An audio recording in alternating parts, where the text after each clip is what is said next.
Hello दोस्तों, welcome to Ajay Rai official. आज के सेशन में संख्या पद्धति चैप्टर के बारे में हम लोग पढ़ेंगे। संख्या पद्धति चैप्टर में सबसे पहले कोई भी चैप्टर पढ़ने से पहले उस चैप्टर का नाम का क्या अर्थ होता है या उस चैप्टर के बारे में जानना जरूरी है। तो हमारा जो पहला चैप्टर है उसका नाम है संख्या पद्धति। संख्या पद्धति कहते हैं किसको है? तो सबसे पहले संख्या पद्धति दो शब्दों से मिलकर बनी है, संख्या और पद्धति। संख्या क्या होती है? जिसकी सहायता से हम वस्तुओं की गणना करते हैं उसे हम संख्या कहते हैं। पद्धति क्या होती है? किसी भी संख्या को जिस तरीके, जिस ढंग, जिस प्रणाली, जिस विधि के द्वारा व्यक्त किया जाता है उसे हम क्या कहते हैं? संख्या पद्धति कहते हैं। संख्या पद्धति चैप्टर में संख्या क्या चीज होती है सबसे पहले ये जानते हैं। तो संख्या किसे कहते हैं? जिसकी सहायता से हम वस्तुओं की गणना करते हैं या गिनती करते हैं उसे हम क्या कहते हैं? संख्या। तो दो चीज हमको मिला, गणना या गिनती। गणना कह लीजिए चाहे गिनती कह लीजिए, दोनों का मतलब एक है। अब यहां ध्यान दीजिए, गणना और गिनती से हमारे दिमाग में एक चीज और आया। कोई भी व्यक्ति इस चीज को अन्यथा में नहीं लेगा कि हमको मैथमेटिक्स को स्टार्ट करने से हम जीरो से एकदम स्टार्ट करेंगे और हाई से हाई लेवल तक जाएंगे। तो जीरो से स्टार्ट करने का मतलब सबसे पहले जो बेसिक चीजें हैं उसके बारे में बताना जरूरी है। बेसिक चीज में सबसे पहली चीज आती है गिनती, पहाड़ा। ये दो चीज तो आपको याद होना चाहिए। हमारे हिसाब से मुझे ऐसा लगता है कि आप सभी लोगों को याद होगा, लेकिन फिर भी मैं एक बार आप लोगों का ध्यान इधर गिनती और पहाड़ा की तरफ ले जाना चाहूंगा। आप लोग ध्यान दीजिएगा, कोई अन्यथा में नहीं लेगा इस चीज को कि हमको इतनी छोटी या बेसिक चीज बताई जा रही है गिनती और पहाड़े के बारे में। लेकिन यह ध्यान दीजिएगा, यहां किसी चीज को अन्यथा में नहीं लेना है। आपको आता है, अच्छी बात है। नहीं आता है तो आप इसको एक बार ध्यान से देख लीजिएगा। यहां चार चीजें विशेष तौर पे आपको जानना जरूरी है। पहली चीज है गिनती। और गिनती कहां तक? 1 से लेकर 100 तक गिनती।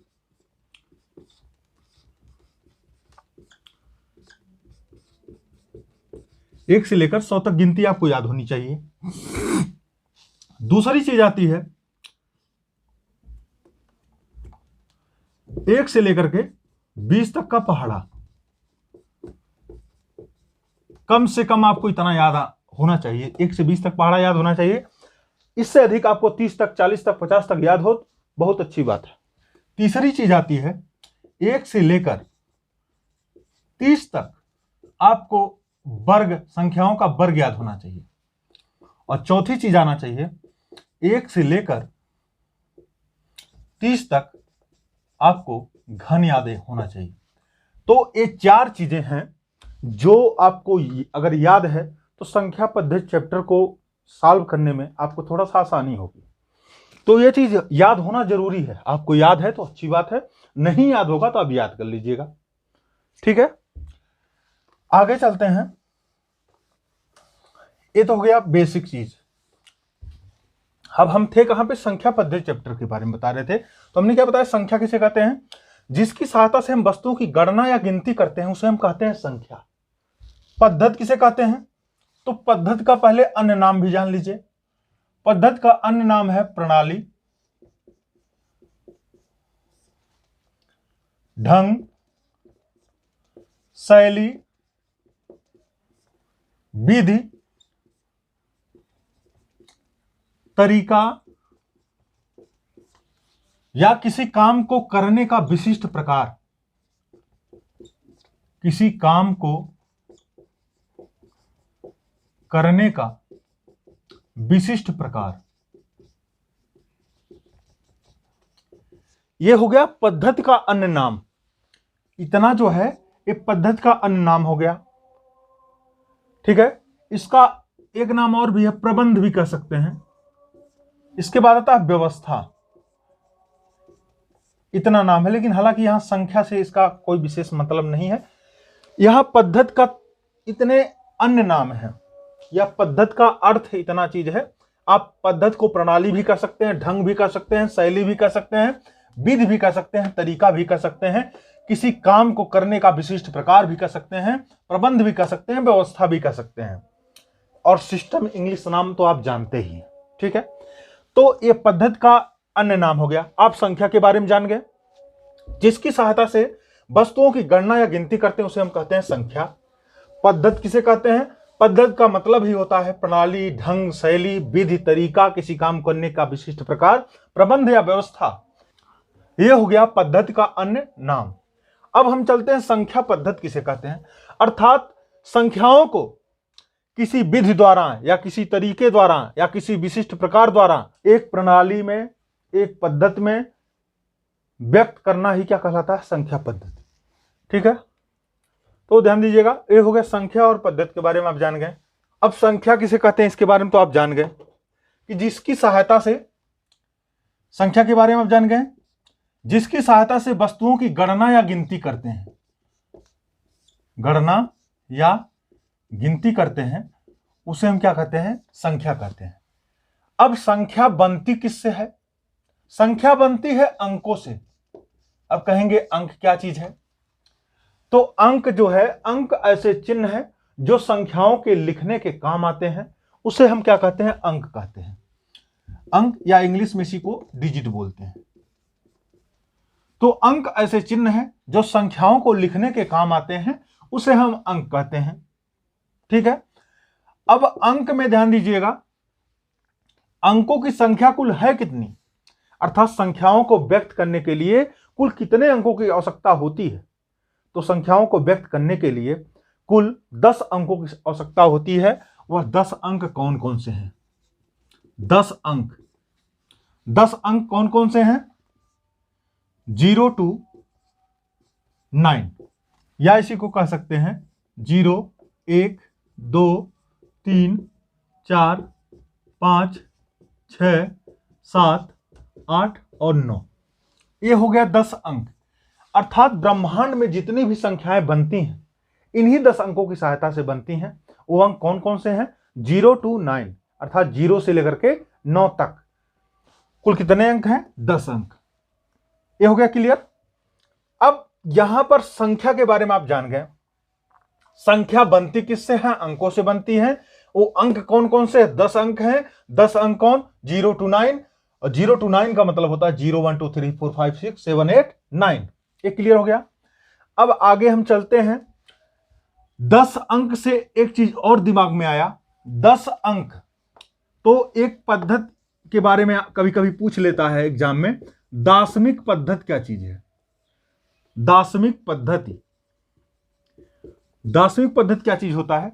जैसा कि नाम से क्लियर है, दास, दास मतलब 10, 10 मतलब दार्शनिक पद्धति में कितने? 10 अंकों का प्रयोग होता है। दार्शनिक पद्धति में 10 अंकों का प्रयोग होता है। इन्हीं 10 अंकों का प्रयोग, अर्थात 0 to 9, ठीक है, दार्शनिक पद्धति में 0 से लेकर के 9 तक कुल 10 अंकों का प्रयोग होता है। अर्थात सेम सेम वैल्यू यही आ जाएगा, अर्थात 0, 1, 2, 3, 4, 5, 6, 7, 8, 9। ठीक है, ये हो गया दार्शनिक पद्धति के तहत। तो दार्शनिक पद्धति पूछता है दार्शनिक पद्धति में कुल कितने अंकों का प्रयोग होता है? दार्शनिक पद्धति में कुल 10 अंकों का प्रयोग होता है। वो 10 अंक कौन कौन से हैं? 0 to 9। और वही 10 अंक जो दार्शनिक पद्धति के तहत आते हैं, उन्हीं का प्रयोग ब्रह्मांड में जितनी भी संख्याएं हैं उनको व्यक्त करने के लिए किया जाता है। दार्शनिक पद्धति तो हो गया। दूसरी पद्धति आती है दृक् पद्धति। दृक् पद्धति, अब कहेंगे दृक् पद्धति क्या चीज है? दार्शनिक पद्धति हमने बताया 10 अंकों का प्रयोग होता है, और यहां पर क्या है? दृक् पद्धति में क्या होता है? दृक् का मतलब होता है 2 अंकों का प्रयोग होता है। अर्थात दृक् पद्धति में सारी संख्याएं मात्र 2 अंकों के प्रयोग से लिखी जाती हैं। किससे किसे? 0 और 1 से। तो हमने क्या बताया? दृक् पद्धति में सारी संख्याएं जो हैं 0 और 1 से व्यक्त की जाती है, मात्र 2 अंकों से। और इसका प्रयोग कहां होता है? इसका प्रयोग मैक्सिमम जो है, मैक्सिमम कंप्यूटर में होता है। कंप्यूटर के लैंग्वेज को लिखने के लिए या कंप्यूटर में संख्याओं को निरूपित करने के लिए दृक् पद्धति का प्रयोग होता है। आप लोग बाइनरी संख्या के बारे में पढ़े होंगे, ठीक है। तो बाइनरी संख्याओं में भी इन्हीं अंकों का प्रयोग होता है, 0 और 1 का ही प्रयोग होता है। संख्या के बारे में जान गए, पद्धति के बारे में जान गए। संख्या बनती किससे है, इसके बारे में जान गए। अब नेक्स्ट टॉपिक है संख्या का उपयोग। संख्या का उपयोग कहां होता है? तो संख्या का उपयोग कहां होगा? वे गणितीय वस्तुएं जिनका प्रयोग किसी वस्तु के मापन, गणना या गिनती या नामकरण करने के लिए किया जाता है। संख्या का उपयोग क्या है? किसी वस्तु के मापन करने में, गणना या गिनती करने में और नामकरण करने में इसका उपयोग किया जाता है। नेक्स्ट टॉपिक है संख्या के प्रकार। संख्या के प्रकार,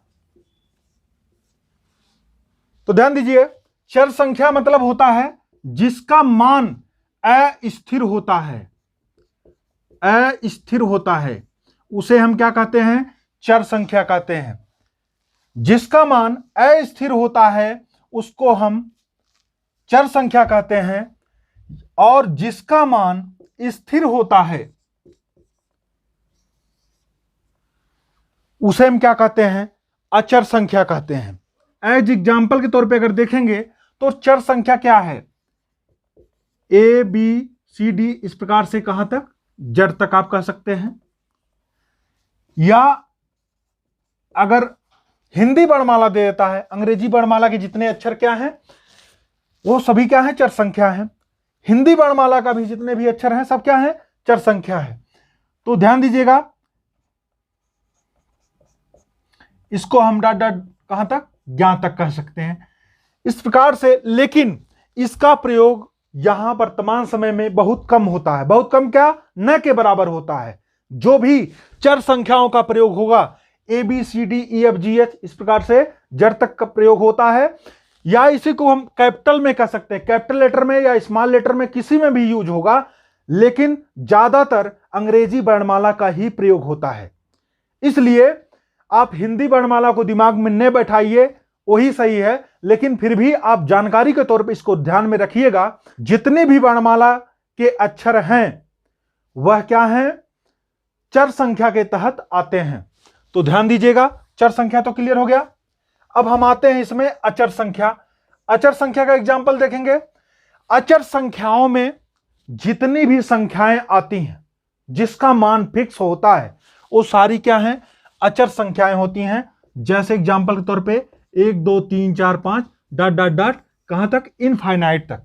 ठीक है, तो ध्यान दीजिएगा, ये आपका हो गया चर और अचर के बारे में। एक बार फिर से पुनः हम रिवाइज करेंगे। देखिए, संख्या और पद्धति के बारे में पहले बता दिए थे। तो संख्या के प्रकार के बारे में हम लोग पढ़ रहे हैं। तो संख्या मुख्यतः 2 प्रकार की होती है, चर संख्या, वेरिएबल नंबर, और दूसरी जो है अचर संख्या, जिसको बोलते हैं कांस्टेंट नंबर। अब ध्यान दीजिए, परिभाषा इसकी क्या है? वे संख्याएं जिनका मान अस्थिर होता है। ठीक है, अर्थात क्या होता है? अर्थात इसका मतलब क्या है? बदलता रहता है,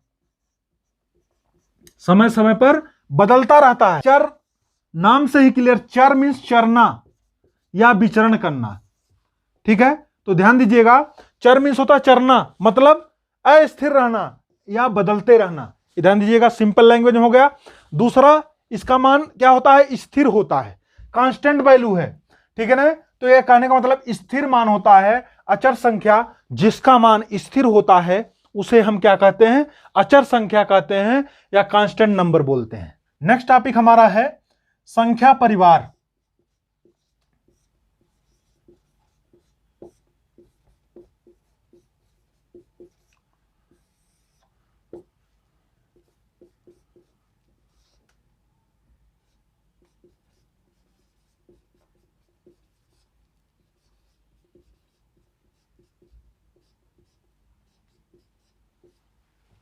नंबर्स फैमिली में कई चीज आएगा, प्राकृतिक संख्या, पूर्ण संख्या, पूर्णांक संख्या, सम संख्या, विषम संख्या, भाज्य संख्या, अभाज्य संख्या, परिमेय संख्या, परिमेय संख्या, सहभाज्य संख्या, सम्मिश्र संख्या, रामानुजन संख्या। इस प्रकार से कई प्रकार की संख्याएं हैं। ठीक है, जो हमको नंबर्स फैमिली के तहत पढ़ना है। ठीक है, तो सबसे पहला जो आता है हमारा नंबर्स फैमिली के तहत, वो आता है प्राकृतिक संख्या या प्राकृत संख्या या नेचुरल नंबर। ध्यान दीजिएगा। अब यहां देखते हैं प्राकृतिक संख्या किसे कहते हैं, या प्राकृत संख्या किसे कहते हैं, या नेचुरल नंबर किसे कहते हैं। तो जिन संख्याओं से वस्तुओं की गणना की जाती है या गिनती की जाती है उसे हम क्या कहते हैं, प्राकृतिक संख्या कहते हैं। तो गणना या गिनती, जिन संख्याओं की सहायता से वस्तुओं की गणना या गिनती की जाती है उसे हम क्या कहते हैं, प्राकृतिक संख्या कहते हैं। प्राकृतिक संख्या को कैपिटल एन से प्रदर्शित किया जाता है, 1 2 3 डॉट डॉट डॉट आगे इनफाइनाइट तक। लेकिन इनफाइनाइट हम कहेंगे लेकिन लिखते नहीं हैं, अर्थात एग्जाम्पल के तौर पे लिख सकते, कह सकते हैं 1 2 3 4 5 डॉट डॉट डॉट आगे, जहां तक गणना हम कर सकते हो वहां तक ये सब सारी क्या हो जाएंगी, प्राकृतिक संख्याएं हो जाएंगी। क्लियर है। प्राकृतिक संख्या एक बार फिर से रिवाइज करेंगे, प्राकृतिक संख्या या प्राकृत संख्या या नेचुरल नंबर एक ही नाम है, एक ही चीज का नाम है।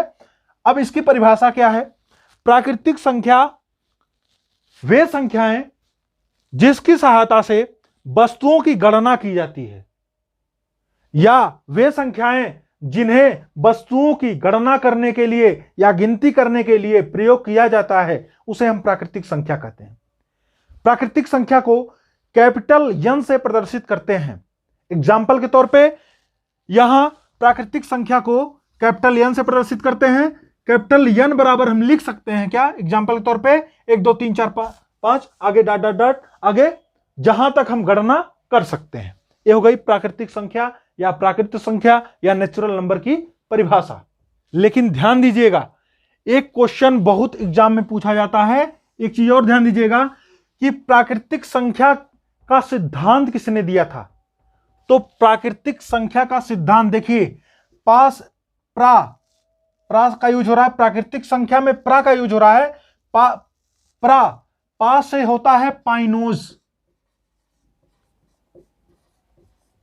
कई बार एग्जाम में पूछा है कि प्राकृतिक संख्या का सिद्धांत किसने दिया था, या प्राकृतिक संख्याओं को सबसे पहले लिखा किसने था, या प्राकृतिक संख्या की थ्योरी किसने दी थी।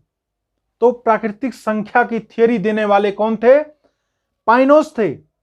अब पाइनोज के अनुसार या पाइनोज का कथन क्या है इसके बारे में जान लीजिए। पाइनोज का कथन है जिसकी सहायता से वस्तुओं को गिना जा सके उसे हम प्राकृतिक संख्या कहते हैं, या ऐसे कह सकते हैं वे संख्याएं जो वस्तुओं के गिनने के काम आती हैं उसे हम क्या कहते हैं, प्राकृतिक संख्या कहते हैं। ठीक है, तो ये हमारा प्राकृतिक संख्या या प्राकृत संख्या या नेचुरल नंबर क्लियर हो गया। नेक्स्ट टॉपिक हमारा है पूर्ण संख्या। नंबर्स फैमिली का दूसरा पॉइंट जो है वो है पूर्ण संख्या। प्राकृतिक संख्या हम लोग देख लिए, पूर्ण संख्या किसे कहते हैं, या इसी को होल नंबर बोलते हैं।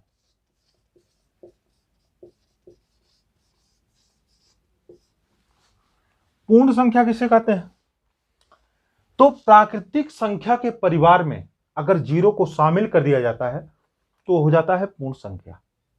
प्राकृतिक संख्या का परिवार मतलब प्राकृतिक संख्या है कौन कौन सी, हमने आपको बताया 1 2 3 4 5 डॉट डॉट डॉट आगे इनफाइनाइट तक, जहां तक आप गणना कर सकते हो। ये हो गया प्राकृतिक संख्या का परिवार, और इस परिवार के साथ अगर जीरो और सम्मिलित कर दिया जाए तो क्या हो जाता है, पूर्ण संख्या। तो एग्जाम्पल के तौर पे पूर्ण संख्या क्या हो जाएगा, अर्थात प्राकृतिक संख्या के परिवार में अगर जीरो शामिल कर दिया गया तो उसे हम कहते हैं पूर्ण संख्या। पूर्ण संख्या को प्रदर्शित किससे करते हैं, पूर्ण संख्या को कैपिटल W से प्रदर्शित करते हैं। W से क्यों प्रदर्शित करते हैं, W फॉर होल नंबर होता है इसलिए W से प्रदर्शित करते हैं। अब यहां पर एक पॉइंट और आता है, n को W से अलग करने वाली कोई एकमात्र अंक कौन सी है। तो n को W से अलग करने वाला कोई एकमात्र अंक वो क्या है, जीरो है। अब कहेंगे क्या जीरो कैसे होगा, जीरो कह लीजिए या शून्य कह लीजिए या इंग्लिश में जीरो दिया हो, तीनों का मतलब एक ही है। ठीक है, तो ऐसा एग्जाम में पूछा जाता है कि n को w से अलग करने वाली कोई एकमात्र अंक कौन सी है। तो ध्यान दीजिएगा वह अंक कौन सा है, जीरो है। n को w से अलग करने वाला वह अंक क्या है, जीरो है। अब जीरो कहेंगे कैसे, क्योंकि n फॉर होता है नेचुरल नंबर,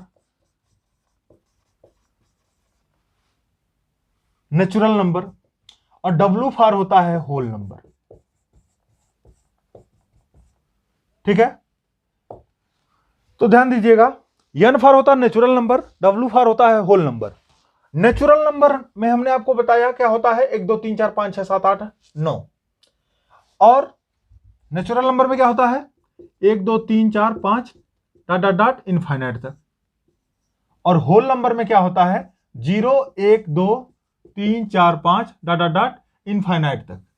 ठीक है, तो इस प्रकार से हम यहां देखेंगे n का मान क्या हो गया, n का मान तो a है और w का मान a है। अभी इन दोनों में देख रहे हैं 1 2 3 4 5 dot dot dot infinite common है, बच कौन रहा है, जीरो, अर्थात जीरो यही एकमात्र ऐसी संख्या है जो n को w से अलग करती है, या प्राकृतिक संख्या को पूर्ण संख्या से अलग करने वाली एकमात्र अंक जो है वह शून्य है।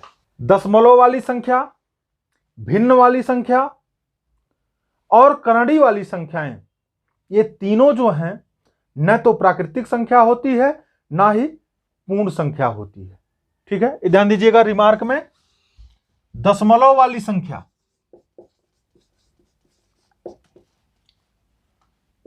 भिन्न वाली संख्या और करणीय वाली संख्या क्या होती है, न तो पूर्ण संख्या होती है न ही प्राकृतिक संख्या होती है। ध्यान दीजिएगा, लेकिन उसमें कुछ भिन्न ऐसे आएंगे जो क्या होंगे, जैसे मान लीजिए 20 है, 20 में आप 4 से भाग दे दीजिए तो 4 पंजे क्या हो गया 20, तो कहेंगे ये तो आ रहा है। तो कुछ आएंगे जब तक सभी सेटिस्फाई नहीं होंगे, अर्थात सभी भिन्नों में हर से अंश में भाग देने पर अगर हमेशा प्राकृतिक संख्या प्राप्त हो रही है तब माना जाएगा, कोई भी एक निगेटिव केस उसमें रहेगा तो पूरे को निगेटिव माना जाएगा। तो ध्यान दीजिएगा दशमलव वाली संख्या, इसीलिए दशमलव वाली संख्या, भिन्न वाली संख्याएं या करणीय वाली संख्याएं जो है क्या होगी, न तो प्राकृतिक संख्या होती है न तो पूर्ण संख्या होती है। नेक्स्ट टॉपिक है पूर्णांक या इंटीजर। तो ध्यान दीजिएगा पूर्णांक संख्या की परिभाषा क्या है, सभी पूर्ण संख्याएं, सभी पूर्ण संख्या और सभी ऋणात्मक संख्याएं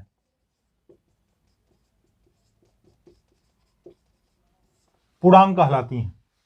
तो ध्यान दीजिएगा पूर्णांक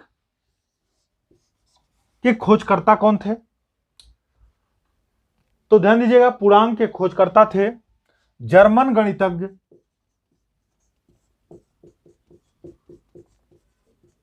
जहलीन। जैसे जर्मन जैसे जहलीन, ये दोनों टॉपिक याद रखिएगा।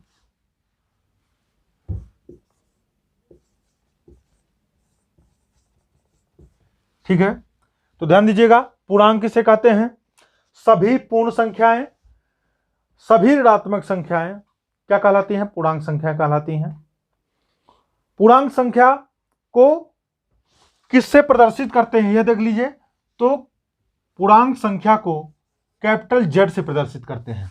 जेड से क्यों प्रदर्शित करते हैं, क्योंकि जहलीन ने इसका आविष्कार किया था या इसका सिद्धांत दिया था, इसलिए इसको कैपिटल जेड से डिनोट करते हैं। लेकिन कुछ लोग जानकारी के अभाव में इसको आई से भी कहीं कहीं मैक्सिमम बुक में आई से भी लिखा गया है, तो आप लोग कंफ्यूज मत होइएगा।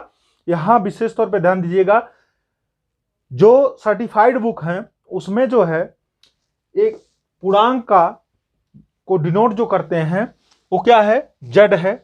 पूर्णांक संख्याओं को जेड से ही प्रदर्शित करते हैं, लेकिन अगर कहीं कहीं आई का प्रयोग हुआ है तो भी आप उसको ध्यान दीजिएगा। कि वो गलत है, लेकिन सही ढंग से अगर लिखना है तो उसको पूर्णांक संख्याओं को कैपिटल जेड से प्रदर्शित करते हैं। और ध्यान दीजिएगा, कैपिटल जेड को पूर्णांक संख्याओं के लिए प्रयोग किया जाता है या पूर्णांक के लिए प्रयोग किया जाता है। कैपिटल जेड को पूर्णांक के लिए प्रयोग किया जाता है। और स्मॉल जेड अगर आता है तो सम्मिश्र संख्याओं के बारे में आप लोग पढ़े होंगे, सम्मिश्र संख्या या कॉम्प्लेक्स नंबर, ठीक है। तो कैपिटल जेड से पूर्णांक को रिप्रेजेंट किया जाता है और स्मॉल जेड से सम्मिश्र संख्याओं को प्रदर्शित किया जाता है या कॉम्प्लेक्स नंबर को प्रदर्शित किया जाता है। ये ध्यान दीजिएगा। पूर्णांक संख्या का उदाहरण क्या होगा? अब पूर्णांक संख्या का एग्जाम्पल, पूर्णांक का एग्जाम्पल के तौर पे आप लिख सकते हैं माइनस इनफाइनाइट से लेके प्लस इनफाइनाइट तक, -4, -3, -2, -1, 0, 1, 2 डॉट डॉट डॉट इनफाइनाइट तक।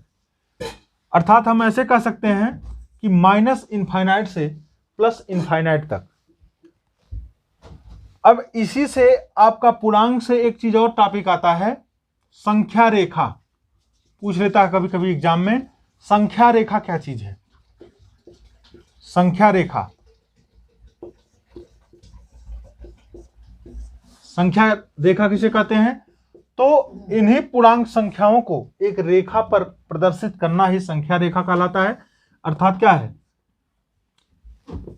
दाहिने तरफ क्या होता है? पॉजिटिव होता है, बाईं तरफ क्या होता है? निगेटिव होता है। कहने का मतलब किसी संख्या रेखा पर दाहिने तरफ धनात्मक संख्याओं को लिखा जाता है और बाईं तरफ ऋणात्मक संख्याओं को लिखा जाता है और बीच में क्या होता है? जीरो होता है। अर्थात जीरो से दाहिनी तरफ क्या होगा? धनात्मक संख्याएं लिखी जाएंगी। कहने का मतलब है 0, 1, 2, 3 डॉट डॉट डॉट कहां तक? इनफाइनाइट तक। और जीरो से बाईं तरफ क्या लिखा जाएगा? ऋणात्मक संख्याएं लिखी जाएंगी, -1, -2, -3, -4, इस प्रकार से आगे डॉट डॉट डॉट कहां तक? माइनस इनफाइनाइट तक। अर्थात हम कह सकते हैं माइनस इनफाइनाइट से लेकर प्लस इनफाइनाइट तक, माइनस इनफाइनाइट से लेकर, हालांकि माइनस इनफाइनाइट होता नहीं है, न तो प्लस इनफाइनाइट होता है, लेकिन ऐसा माना गया है अनंत तक जो संख्या जाती है उसे इनफाइनाइट माना जाता है। तो समझने के लिए माइनस इनफाइनाइट से लेकर प्लस इनफाइनाइट तक रेखा पर लिखना ही क्या कहलाता है? संख्या रेखा कहलाता है।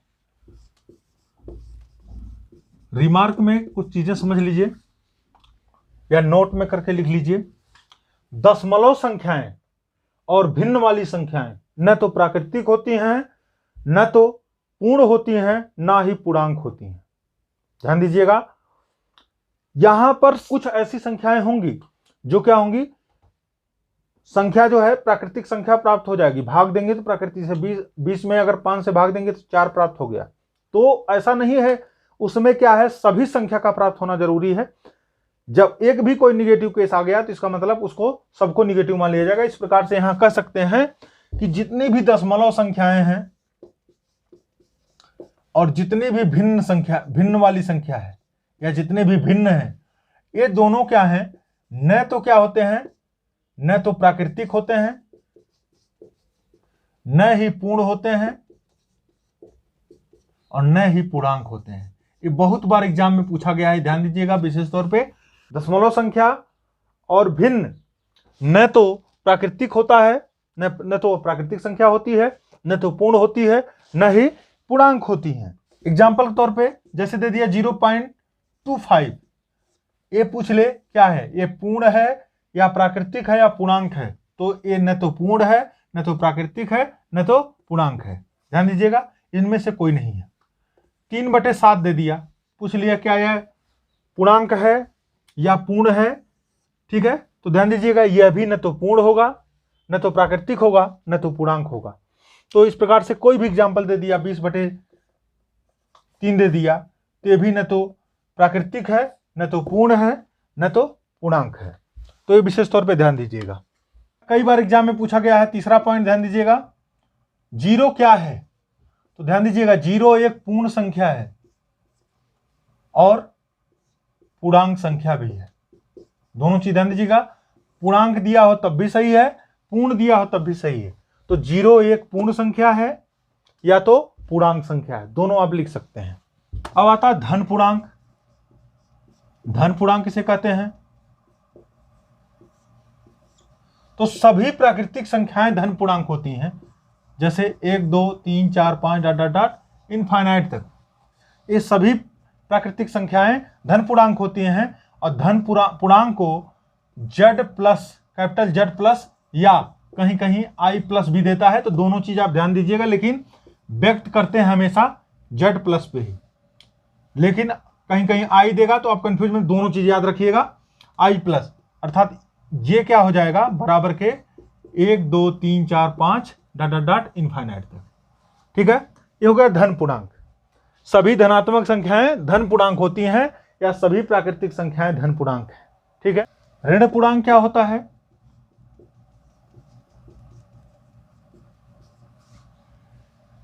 ऋण पूर्णांक को प्रदर्शित करते हैं Z पे माइनस चार्ज या I पे माइनस चार्ज, लेकिन मैक्सिमम ध्यान दीजिएगा Z को ही ध्यान दीजिएगा, I बहुत बुक में दिया गया इसलिए मैं साथ में लिख दे रहा हूं, लेकिन मान्यता इसी को प्राप्त है। ठीक है, तो इसको क्या लिखेंगे? -1 -2 -3 dot dot dot minus infinite तक। तो इस प्रकार से धन पूर्णांक और ऋण पूर्णांक हो गया। यदि A तथा B कोई दो प्राकृतिक संख्याएं हैं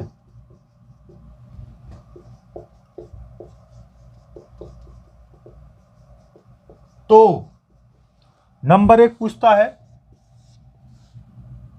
A प्लस B सदैव होंगी, या इसको ऐसे भी कह सकता है, क्या A प्लस B प्राकृतिक संख्या होगी? प्राकृतिक या प्राकृतिक संख्या होगी? तो ध्यान दीजिएगा, सबसे पहली चीज A प्लस B। अब A और B दो प्राकृतिक संख्याएं हैं, तो क्या A और B अगर प्राकृतिक संख्या हैं तो A प्लस B प्राकृतिक संख्या होगी? तो क्या करना है? A प्लस B, A बराबर मान लेते हैं 5, B बराबर मान लेते हैं 2। अब यहां हम चेक करेंगे होंगी कि नहीं होंगी। तो एग्जांपल के तौर पे देख लीजिए, A मान लेते हैं पहली प्राकृतिक संख्या क्या है? 5 है, दूसरी प्राकृतिक संख्या क्या है? 2 है। तो इन दोनों का योग अर्थात A प्लस B क्या प्राकृतिक संख्या प्राप्त होंगी? तो कहने का मतलब A बराबर हो गया 5 और B बराबर हो गया 2, 5 2 जोड़ेंगे 7, 7 एक क्या है? प्राकृतिक संख्या है। ठीक है, तो इसका मतलब होंगी। और भी देख लेते हैं कंडीशन। A बराबर हो गया 20, B बराबर हो गया 10। ठीक है, तो क्या हो जाएगा? A प्लस B बराबर 20 धन 10 बराबर क्या हो जाएगा? 30, अर्थात 30 भी एक क्या है? प्राकृतिक संख्या है या प्राकृत संख्या है। इस प्रकार से हम कह सकते हैं कि ये फॉलो कर रहा है। ठीक है, तो यहां पर हम क्या कह सकते हैं? A प्लस B यदि कोई दो प्राकृतिक संख्या है या प्राकृत संख्या है, A प्लस B सदैव होंगी, सदैव प्राकृतिक संख्या होंगी। या ऐसे पूछता है क्या A प्लस B प्राकृतिक संख्या या प्राकृत संख्या है या होंगी? तो हाँ कह देंगे यस होंगी। ठीक है, अगला टॉपिक में पूछ लेता है, क्या A माइनस B प्राकृतिक संख्या होंगी? जैसे उसमें A प्लस B में चेक किए उसी प्रकार से यहां भी एग्जाम्पल के तौर पे चेक करेंगे। यदि A और B दो प्राकृतिक संख्या हैं तो A माइनस B प्राकृतिक संख्या होंगी। तो हम चेक करते हैं A माइनस B। A को मान लेते हैं 5, B को मान लेते हैं 2, 5 में से 2 गया 3 हो गया। यहां तो हो रहा है कि होंगी। दूसरा अगर हम देखते हैं, अगर A बराबर अगर हम 2 मान लेते हैं तब A माइनस B बराबर क्या हो जाएगा? यदि A बराबर हम मान लिए 2, 2 माइनस 5, 2 में से 5 जाएगा, -3 आ जाएगा। एक ऋणात्मक संख्या प्राप्त हो रही है। ऋणात्मक संख्याएं जो है प्राकृतिक संख्या नहीं होती हैं, तो ये क्या हो जाएगा? ये प्राकृतिक संख्या नहीं होंगी। जो हमने आपको बताया, इसमें कोई भी एक भी केस अगर निगेटिव होता है तो टोटल जो है नो मानना पड़ेगा। तो अर्थात क्या हो जाएगा? क्या A माइनस B प्राकृतिक संख्या होंगी? तो क्या कहेंगे? नहीं, नो, नहीं होंगी। यदि ए और बी दो प्राकृतिक संख्या है तो जोड़ के देख लिए, घटा कर देख लिए, गुणा करके देखते हैं। क्या ए गुणे बी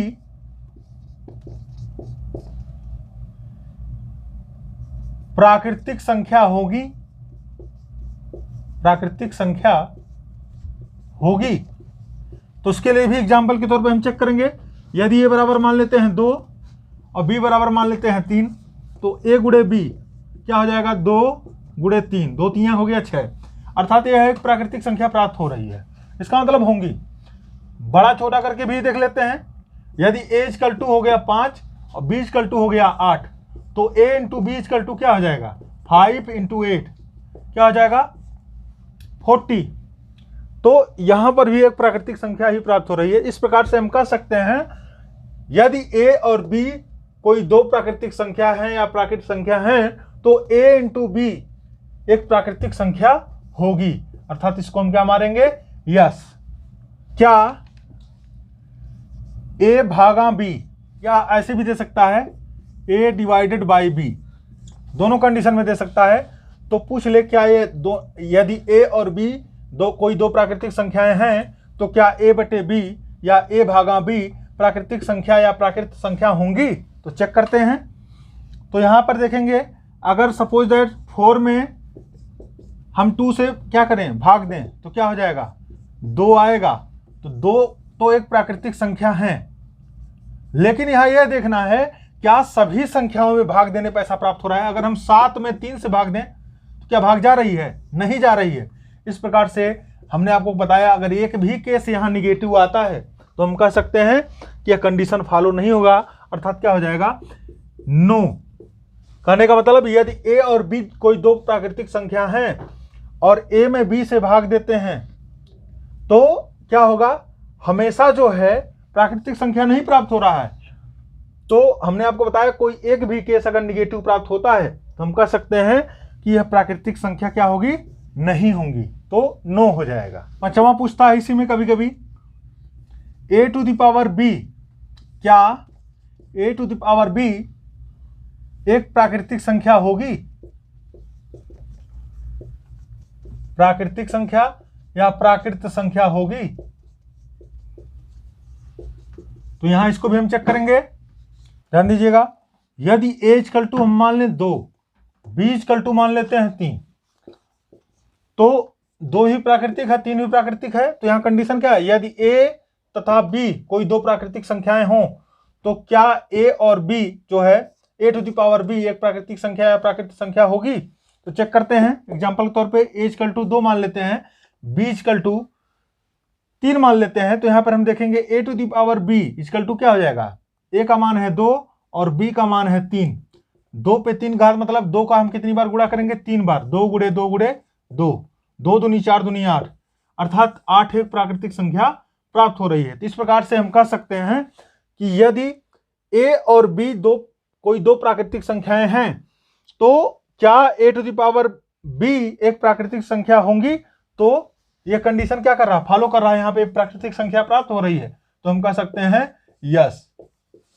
अब पूछ लेता है यदि a तथा b कोई दो पूर्णांक हो तो सेम कंडीशन वही लिखते हैं। क्या a प्लस b पूर्णांक होगा?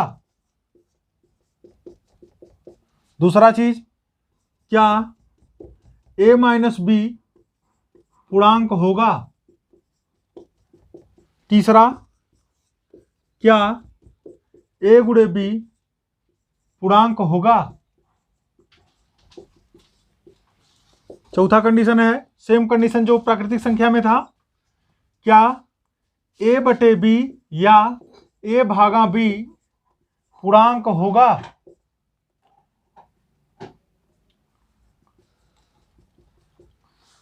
और पांचवा है, क्या a to the power b पूर्णांक होगा? ये पांचों हम देखेंगे बारी बारी से। तो a प्लस बी पूर्णांक होगा कि नहीं होगा हम चेक करते हैं।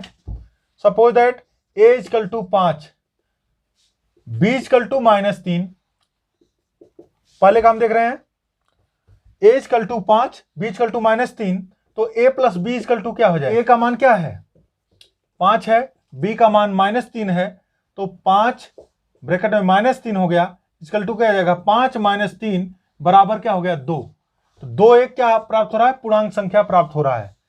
तो कहने का मतलब चाहे धनात्मक प्राप्त होगा चाहे ऋणात्मक प्राप्त होगा या तो शून्य प्राप्त होगा, तीनों कंडीशन में क्या कर रहा है, ये इसको फॉलो कर रहा है, अर्थात पूर्णांक ही मिल रहा है। इसलिए हम क्या कर सकते हैं, यदि a प्लस बी कोई दो पूर्णांक हो तो a प्लस बी क्या होगा, पूर्णांक होगा, अर्थात ये हो जाएगा यस।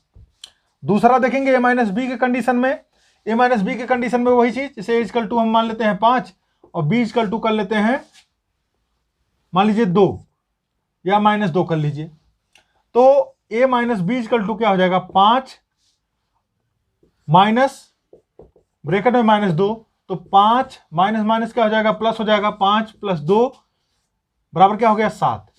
ये भी क्या कंडीशन फॉलो कर रहा है। हाँ, एक चीज और यहां ध्यान दीजिएगा, चिन्हों का जो सीक्वेंस चलता है, अगर प्लस का गुणा होता है तो सदैव प्लस प्राप्त होता है, माइनस माइनस का गुणा होता है तो सदैव प्लस ही प्राप्त होता है, प्लस माइनस का गुणा होगा तो माइनस प्राप्त होगा, और माइनस प्लस का गुणा होगा तो भी क्या प्राप्त होगा, माइनस प्राप्त होगा। ये ध्यान दीजिएगा, अर्थात समान चिन्हों का गुणनफल सदैव धनात्मक और विपरीत चिन्हों का गुणनफल सदैव ऋणात्मक प्राप्त होता है। ये हो गया a माइनस बी के कंडीशन में, अर्थात क्या है, एक पूर्णांक संख्या प्राप्त हो रही है, अर्थात इसका भी क्या हो जाएगा यस। नेक्स्ट देखेंगे a गुणे b का हम देख लें, यदि तीसरे का एग्जांपल देखेंगे, यदि a गुणे b, a बराबर मान लेते हैं 5 है और b बराबर हो गया मान लीजिए -2 है, तो इस प्रकार से हम देखेंगे a इंटू बी क्या हो जाएगा 5 गुणे -2, तो 5 दूनी, हमने बताया किसी भी संख्या के पहले अगर कोई चिन्ह नहीं होता है तो प्लस चिन्ह माना जाता है, अर्थात प्लस और माइनस का गुणा क्या हो जाएगा माइनस, अर्थात विपरीत चिन्हों का गुणनफल सदैव ऋणात्मक, तो 5 दूनी क्या हो गया 10।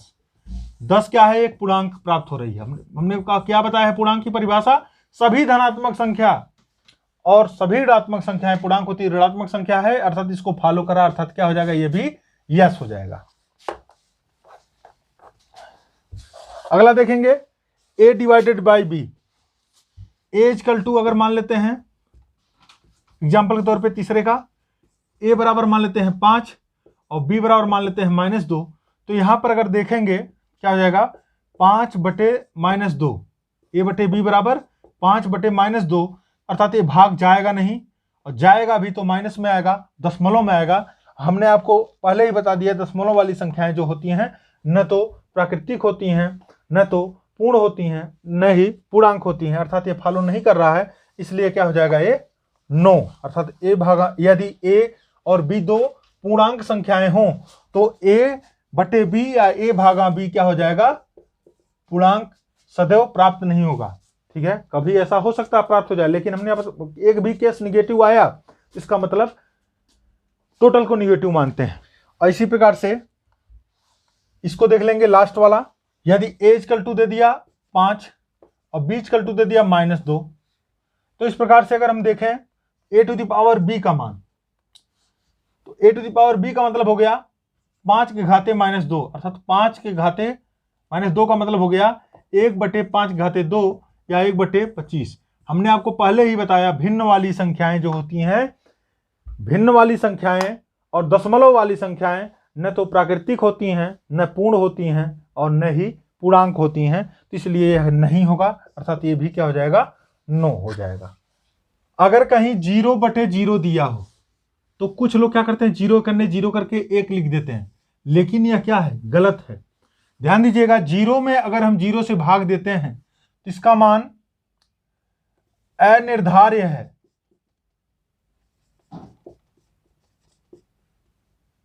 अर्थात निर्धारित नहीं किया जा सकता है, या अनिर्धारित है, अनिर्धारित है या अपरिभाषित कह सकते हैं, तो इंग्लिश में बोलते हैं नॉट डिफाइनेबल। ये ध्यान दीजिएगा, कभी भी अगर ऐसा पॉइंट पूछता है एग्जाम में कि जीरो में अगर जीरो से हम भाग देते हैं तो क्या प्राप्त होगा, तो अगर जीरो से जीरो में भाग देते हैं तो सदैव उसका मान अनिर्धारित किया जा सकता है, उसका मान निर्धारित नहीं किया जा सकता है, नॉन डिफाइनेबल है या अपरिभाषित है, अनिर्धारित है या अनिर्धार्य है। यही चीज अगर पूछता है कि अगर हम जीरो के घाते जीरो रखें तो इसका भी कंडीशन में सेम आता है। कहने का मतलब अगर जीरो के घात के रूप में जीरो और जीरो के घात के रूप में अगर जीरो रहता है उसके भी कंडीशन में यही होता है, इसका मान अनिर्धारित है या परिभाषित है या अनिर्धार्य है या नॉन डिफाइनेबल है। ये दोनों चीज बहुत बार एग्जाम में पूछा गया है कि जीरो में अगर भाग देते हैं। लेकिन एक चीज ध्यान दीजिएगा, जीरो है क्या ये पूछता है कई बार, तो जीरो एक क्या है, पूर्ण संख्या है। जीरो एक पूर्ण संख्या भी है और पूर्णांक संख्या भी है, दोनों ध्यान दीजिएगा। जीरो एक पूर्ण संख्या भी है और पूर्णांक संख्या भी है, क्योंकि पूर्णांक संख्या में भी जीरो आता है और पूर्ण संख्या में भी जीरो आता है। नेक्स्ट टॉपिक चौथा नंबर है, चौथा है सम संख्या या इवन नंबर।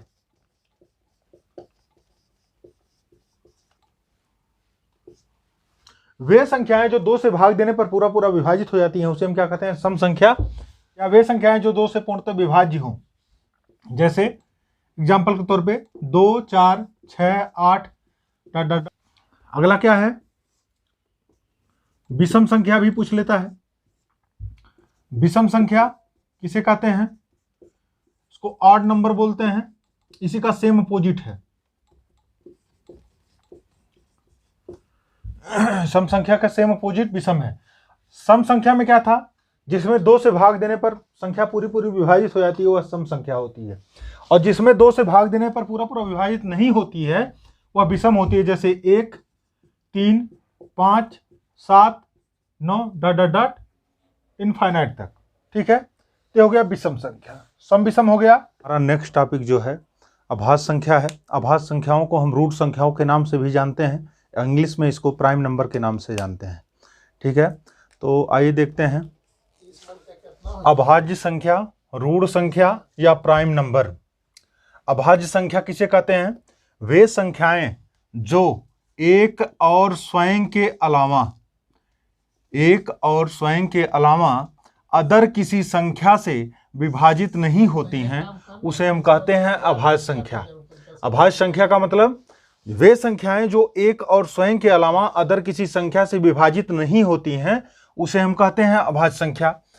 एग्जाम्पल के तौर पे देखेंगे 2, 3, 5, 7, 11, 13, 17, 19, इस प्रकार से डॉट डॉट डॉट आगे इनफाइनाइट तक चले जाएंगे।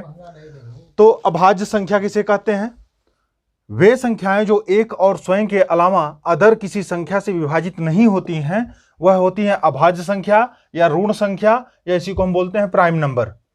कुछ क्वेश्चन ऐसे हैं जो एग्जाम में बहुत ज्यादातर अभाज्य संख्या से पूछे जाते हैं। सबसे छोटी अभाज्य संख्या कौन सी है, तो 2 है। एकमात्र सम अभाज्य संख्या कौन सी है, तो 2 है। एकमात्र विषम अभाज्य संख्या कौन सी है, तो 3 है।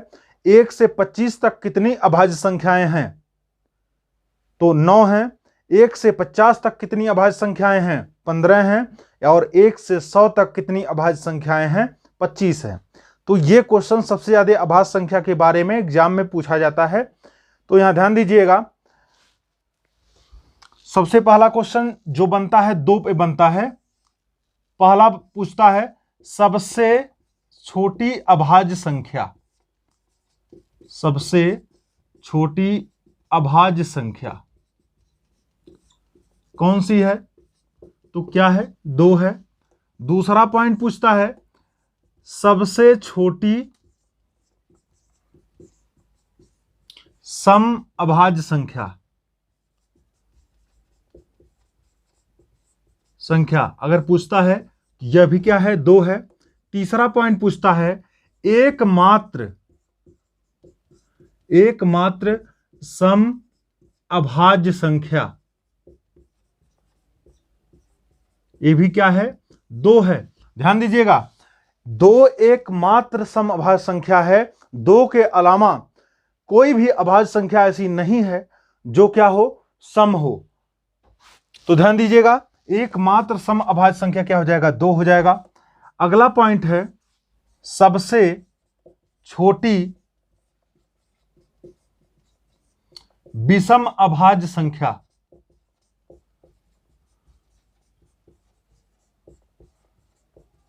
तो क्या हो जाएगा, 3 है। पांचवा टॉपिक पूछा जाता है 1 से लेकर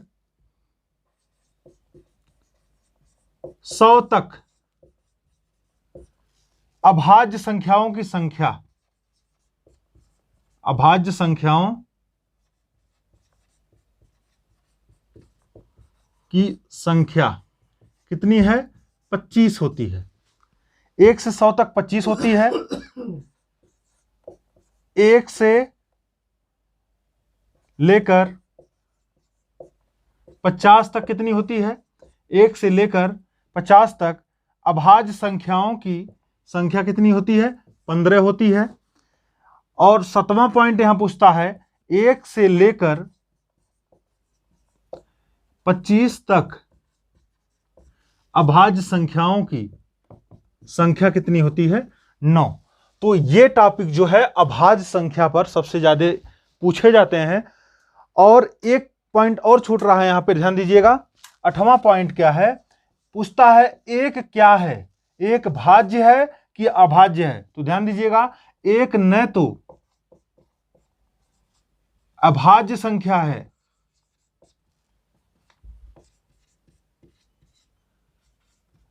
और न ही भाज्य संख्या है। तो ये ध्यान दीजिएगा, इतने टॉपिक जो है एग्जाम में सबसे ज्यादातर पूछे जाते हैं। और अभाज्य संख्या से, नंबर फैमिली में अभाज्य संख्या से सबसे ज्यादा क्वेश्चन बनता है। तो हम ये जो अभाज्य संख्याओं का सीक्वेंस है, ठीक है, जो अभाज्य संख्याओं का सीक्वेंस है वो 1 से लेकर 100 तक अभाज्य संख्याएं हैं कौन कौन सी, ये आपको बता देते हैं। तो 1 से लेकर 100 तक अभाज्य संख्याएं, 1 से लेकर 100 तक अभाज्य संख्याएं कौन कौन सी हैं, इसको आपको बता देते हैं। तो यहां ध्यान दीजिएगा, 1 से लेकर 100 तक अभाज्य संख्याओं की कुल संख्या है 25। ये टोटल संख्याएं कुल कितनी है, 1 से लेकर 100 तक अभाज्य संख्याओं की संख्या कुल है 25। 25 में कौन कौन सी है, ध्यान दीजिएगा, 2, 3, 5, 7, 11, 13, 17, 19, 23, 29, 31, 37, 41, 43, 47, 53, 59, 61, 67, 71, 73, 79, 83, 89 और 97। एक कुल हो गया कितना, 1, 2, 3, 4, 5, 6, 7, 8, 9, 10, 11, 12, 13, 14, 15, 16, 17, 18, 19, 20, 21, 22, 23, 24, 25। एक कुल कितनी अभाज्य संख्याएं हो गई, 25 अभाज्य संख्याएं।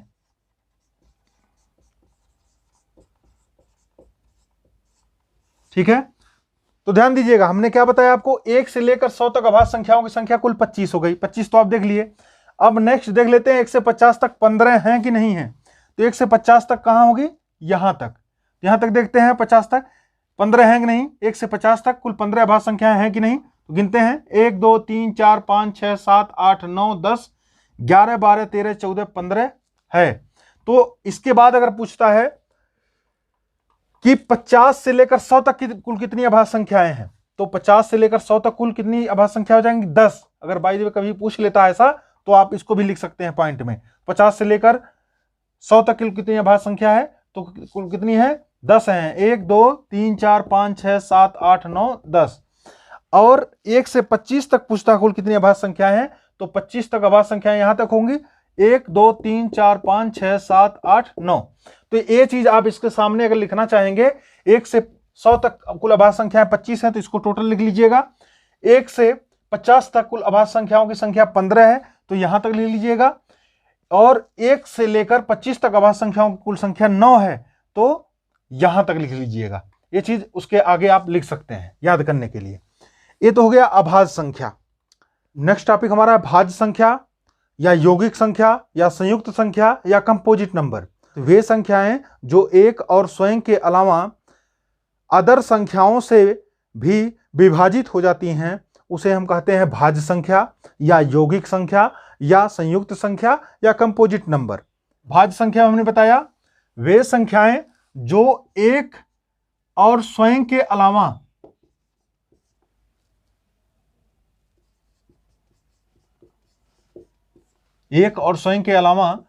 अदर संख्याओं से भी विभाजित हो जाती हैं उसे हम क्या कहते हैं, भाज्य संख्या कहते हैं। सबसे छोटी भाज्य संख्या क्या हो जाएगी, 4, 6, 8, 9, इस टाइप से डॉट डॉट डॉट आगे कहां तक, इनफाइनाइट तक, अनंत तक जाएगा। तो ध्यान दीजिएगा विशेष तौर पे भाज्य संख्या। तो भाज्य संख्या में हमने आपको बताया है जो एक और स्वयं के अलावा अदर संख्याओं से भी विभाजित हो जाती हैं उसे हम कहते हैं भाज्य संख्या या यौगिक संख्या या संयुक्त संख्या या कंपोजिट नंबर। और यहां पर हमने क्या बताया, एक न तो भाज्य है न ही अभाज्य है, 2 आपका अभाज्य है, 3 भी अभाज्य है, 5 भी अभाज्य है, इसलिए सबसे छोटी भाज्य संख्या क्या हो जाएगी, 4, 6, 8, 9, इस टाइप से आगे डॉट डॉट डॉट जाएंगे करते हुए। अब यहां ध्यान दीजिए, अब यहां जो सबसे ज्यादा क्वेश्चन बनता है उसको हम देखेंगे।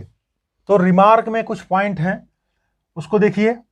यहां जो भाज्य संख्या से संबंधित क्वेश्चन पूछा जाता है उसमें रिमार्क का कुछ पॉइंट है। यहां रिमार्क का कुछ पॉइंट क्या है, ध्यान दीजिए। जो क्वेश्चन बनता है सबसे पहला पॉइंट है सबसे छोटी भाज्य संख्या क्या हो जाएगी, सबसे छोटी भाज्य संख्या क्या है, 4 है। दूसरा क्वेश्चन क्या पूछा जाता है, सबसे छोटी समभाज्य संख्या, तो ये भी क्या हो जाएगी, 4 है। तीसरा पॉइंट बनता है सबसे छोटी विषम भाज्य संख्या। तो सबसे छोटी विषम भाज्य संख्या देखेंगे, 4, 6, 8 आ रहा है 9, 9 जो है सबसे छोटी, बीच में और कहीं विषम भाज्य संख्या नहीं आ रही, 9 आ रही है, तो सबसे छोटी विषम भाज्य संख्या क्या हो जाएगी, 9 हो जाएगी। चौथा पॉइंट है 1 से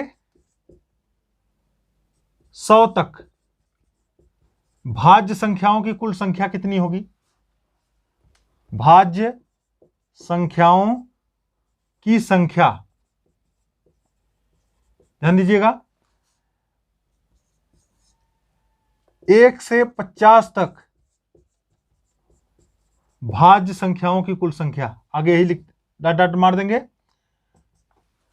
और अगला पॉइंट है 1 से 25 तक भाज्य संख्याओं की कुल संख्या।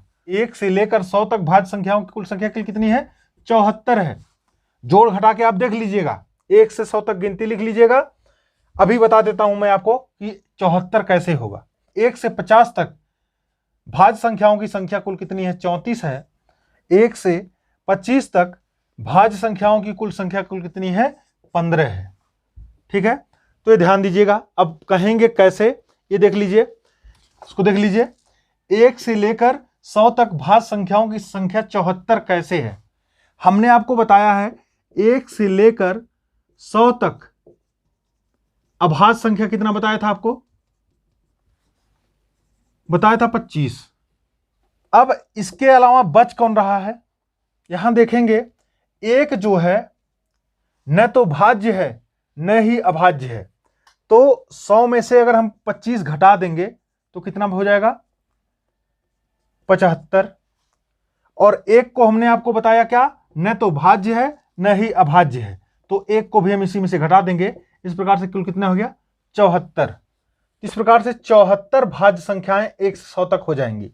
दूसरा चीज, 1 से 50 तक हम देख लेते हैं। तो 1 से 50 तक अभाज्य संख्याओं की कुल संख्या कितनी थी, ये हो जाएगा भाज्य संख्या। ठीक है, भाज्य संख्याओं की संख्या, तो क्या हो जाएगा, 1 से 50 तक अभाज्य संख्याएं कुल कितनी थी? 15। अब यहां देखिए तो 1 से, ये तो हो गया 1 से 100 तक भाज्य संख्याओं की संख्या।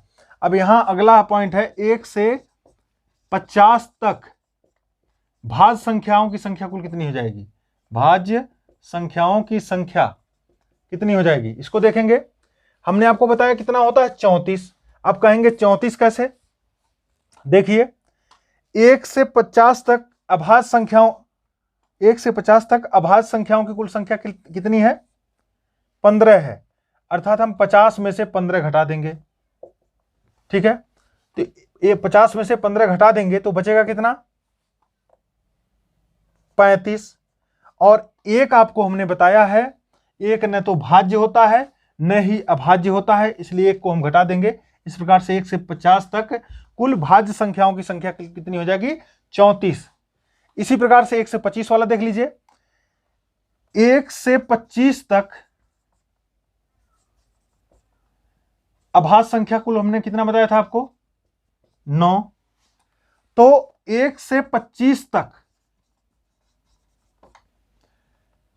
भाज्य संख्याएं कितनी हो जाएंगी? तो 25 माइनस 9 हो जाएगा। 25 में से 9 जाए कितना बचेगा? 16 हो जाएगा, ठीक है। 25 में से 9 घटाएंगे, 16 हो गया। अब एक हमने आपको बताया एक न तो भाज्य है न ही अभाज्य है, तो एक को लास्ट में घटा देंगे। एक का मतलब एक संख्या, न कि एक अंक घटाया जा रहा है, ठीक है। तो एक यहां पर हम घटा देंगे तो कुल कितना हो जाएगा? 15। तो ये आपका निकल गया। 1 से 100 तक भाज्य संख्याओं की संख्या 74 आया था, देखिए 74 प्रूव हो गया। 1 से 50 तक भाज्य संख्याओं की संख्या 34 है, यह भी प्रूव हो गया। और 1 से लेकर 25 तक भाज्य संख्याओं की संख्या 15 है, यह भी आपका क्या हो गया? प्रूव हो गया, ठीक है। अब एक पॉइंट और यहां सबसे ज्यादातर पूछा जाता है, ध्यान दीजिएगा। सबसे छोटी भाज्य संख्या, सबसे छोटी भाज्य संख्या सबसे छोटी अभाज्य संख्या का, सबसे छोटी अभाज्य संख्या का पूर्ण वर्ग होती है। एग्जाम्पल के तौर पे, एज एग्जाम्पल के तौर पे देखेंगे, सबसे छोटी भाज्य संख्या क्या है? 4 है। और सबसे छोटी अभाज्य संख्या क्या है? हमने बताया था 2 है। अब कह रहा है सबसे छोटी भाज्य संख्या जो है सबसे छोटी अभाज्य संख्या का पूर्ण वर्ग है। अर्थात पूर्ण वर्ग कर देंगे तो 2 का पूर्ण वर्ग है, मतलब 2 का वर्ग कर देंगे क्या हो जाएगा? 2 दूनी 4 हो जाएगा, अर्थात 4 बराबर 4 हो जाएगा। अर्थात ये ध्यान दीजिएगा, सबसे छोटी भाज्य संख्या सबसे छोटी अभाज्य संख्या का पूर्ण वर्ग होती है।